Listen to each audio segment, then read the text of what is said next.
हम आ गए। देखिए मुरुड जजीरा सामने है, अभी खाली करके हो सकता है घूमने के लिए, टाइम रहेगा तो आएंगे घूमने के लिए।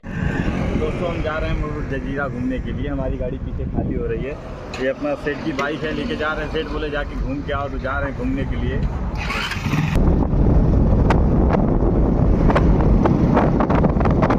हम आ चुके हैं, देखिए कितने ऊपर आए हैं। समंदर है, वो सामने मुरुड जजीरा किला है।